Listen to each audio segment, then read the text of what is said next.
Assalamualaikum warahmatullahi wabarakatuh.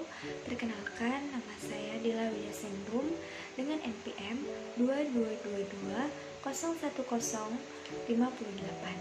Video ini saya buat untuk memenuhi tugas praktikum mata kuliah Ilmu Biomedik Dasar, yaitu menggambar dan menjelaskan tentang sel prokaryotik. Let's go!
Oke, karena proses menggambar sudah hampir selesai, saya akan mulai menjelaskan tentang apa itu sel prokaryotik, apa saja bagian-bagiannya, dan apa fungsinya. Sel prokaryotik adalah sel pada kingdom Monera yang tidak memiliki membran inti, mitokondria, dan membran organel apapun. Materi genetik yang biasanya ada dalam membran inti tidak terbungkus. Ketiadaan membran inti itulah yang menjadi perbedaan sel prokaryotik dan sel eukaryotik. Sel prokaryotik terdapat pada kingdom Monera atau bakteri yang merupakan makhluk uniseluler atau bersel satu. Berikut adalah bagian-bagian dari sel prokaryotik beserta fungsinya.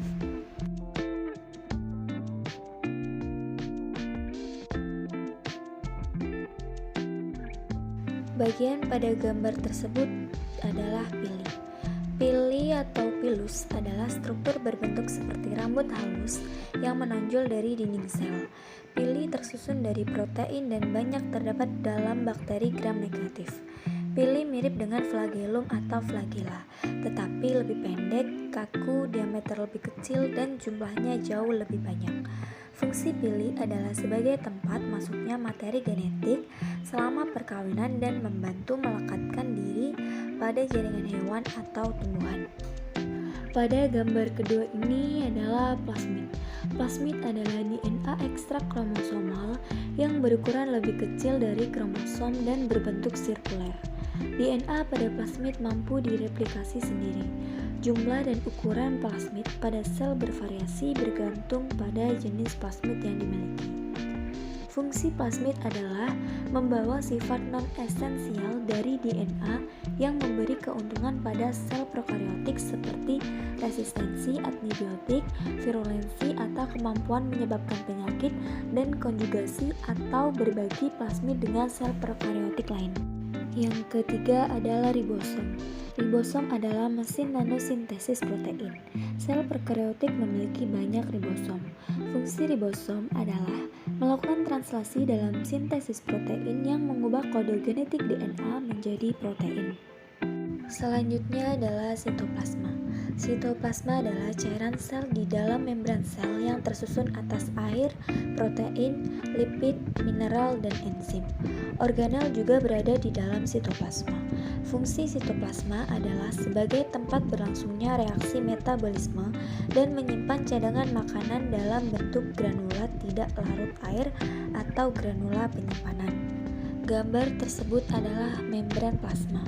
Membran plasma adalah membran biologis semi-permeable tipis yang terdiri dari 2 lapis fosfolipid dan tertanam dengan protein.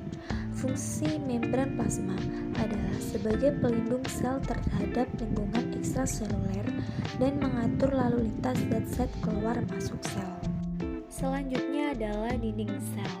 Dinding sel adalah struktur pelapis bagian luar sel yang lebih keras dan kaku yang berada di antara kapsul atau kapsula dan membran plasma.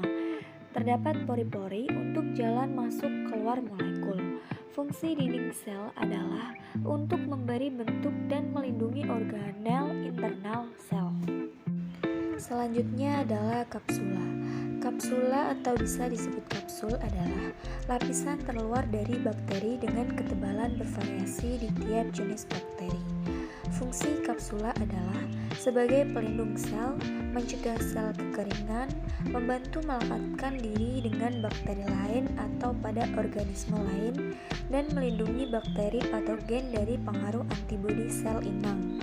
Gambar tersebut adalah nukleoid. Nukleoid adalah wilayah sel yang tipis, transparan, dan berisi DNA primer. Nukleoid merupakan pusat utama transkripsi dan replikasi DNA. Bentuknya tidak beraturan dengan ukuran nukleoid bervariasi bergantung pada jenis sel.